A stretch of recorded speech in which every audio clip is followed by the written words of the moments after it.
The whole issue as to whether radioactivity can or cannot be used as the next world fuel stands or falls upon one issue alone, and that issue is whether science can protect organic life from extinction or whether it cannot. Our contention is that it cannot. Radiation is the normal death principle. Everything in nature dies normally by slowly radiating its heat. Radioactivity is the explosively quick death principle. Radioactivity is man's discovery of how the human race can die quickly and not be able to propagate its kind for many long centuries.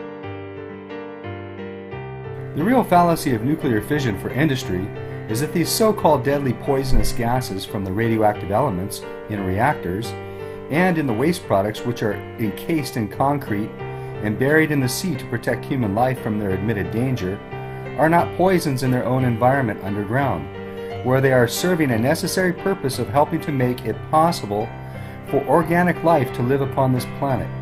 Man makes them poisonous by removing them from their purposeful environment to place them in an abnormal environment unsuited to their normal environment. Animal and vegetable life are dependent upon the upper few feet of the Earth's crust to live. The soil must have humus, nitrogen, carbonic gas, oxygen, and water. These so-called deadly radioactive poisons are preparing the soil for oxygen-dependent life to live by causing countless billions of microscopic explosions in the rock formations underground to release water and other necessities for human life and vegetation. That is all good. In their proper place in nature, they are fulfilling their necessary and useful purposes. They are vitally necessary where they are. They are of benefit to man when underground or distributed in rocks. It is only when we dig them out from under the ground and condense tons of harmless rock to ounces of deadly free metal, such as uranium piles, that we make the earth uninhabitable for man. The radioactive metals are giving out their quick death to the rocks in which they are embedded for the purpose of expanding the rocks into the soil and water which mothers life. It should not be dug up from the ground to expand human beings into quick death.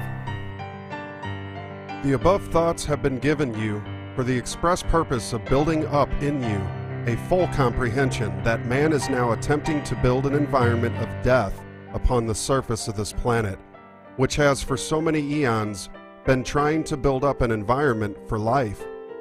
He is creating an abnormal environment within which animal and vegetable life cannot possibly live. We desire to show you why radioactive fission in large quantities and oxygen cannot coexist. These elements are fully alive while in their own environment. By taking them out from that environment, they become corpses of themselves. To spread these huge 10-ton reactor corpses throughout the world, and the countless billions of microscopic ones, so that they are in every breath we breathe, every bit of food we eat, and in the water we drink, will eventually be like forcing you to again breathe in a gradually increasing percentage of your own dead breath. All things die from heat expansion. That is the only way any body can die, whether it is your body or the sun's body. All things in nature die normally by slow expansion. Radioactivity is multiplied expansion, which is caused by multiplied compression. It helps man die from explosively quick expansions. Flame is caused by maximum compression. Flame is the ultimate consumer of all bodies. If you will but bear this fact in mind as we proceed, you will more readily comprehend why and how this planet will soon become a barren waste if radioactivity is widely used. You will also comprehend why and how man can explode this planet into millions of fragments, or make it become a partially exploding body, which we call a nova in the heavens.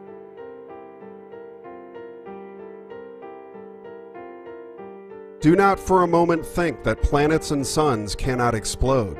They are continually exploding.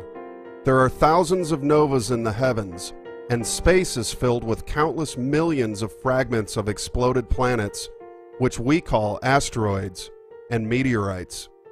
These are irregular shaped lumps. Nature does not create her forms in lumps. She creates only rings and spheres, which she crystallizes into geometric forms, but they must first be rings and spheres. The one amazing thing about all matter, which is not known today, is that all matter wants to explode. It wants to die. To live is an effort. To die is effortless. Matter is not held together from within by the attraction of gravity, as generally supposed. It is compressed together by a force exerted from the outside toward its center. Life is hard to maintain. For that reason, and for the same reason, it is very easy to die because it wants to die. You must understand this fact if you wish to comprehend how radioactivity kills. It is against all modern scientific belief, because the general belief is that a material nucleus holds the atom together. Nature does not work that way. Atoms do not have nuclei. Nature creates her atoms the same way that you would compress air into a tire. It is hard work. You pump it in from the outside toward its middle. Then you put a cap on it to imprison it. If it is not sealed and imprisoned, it would escape without your effort. It does not need help to expand. It only needs help to be compressed. Matter is an abnormality. The normality of this universe is a condition of rest, an equilibrium. Matter is not an equilibrium. It is a created condition which divides a resistant equilibrium. That division results in tremendous tensions. Tensions are not normal to the universal equilibrium. Tensions have within them a great desire for relief from tension. Decay, death, discharge, explosions, and flame give matter that relief from tensions which it desires. Bear this fact in mind. Remember that the first desire of all creation is mind expression by division of the universal equilibrium. Remember also that the desire to again return to the normal universal equilibrium is equally intensive. To divide an equilibrium requires work. To return to the normality of the universal equilibrium does not require work. Bear in mind, then, that it is hard to live, but easy to die. Radioactivity is making it harder for bodies to live by releasing the tensions which makes them die. You must therefore realize that all things will die normally and naturally without help. That is what radiation is. Multiplied expansion means helping matter to expand quickly, and that is what radioactivity is. The use of nuclear fission, therefore, vastly multiplies the difficulty of living things to keep alive, by vastly aiding them to die. The mystery which we will clarify in this book is to tell how man can be master of life through knowledge, instead of letting death master him through ignorance.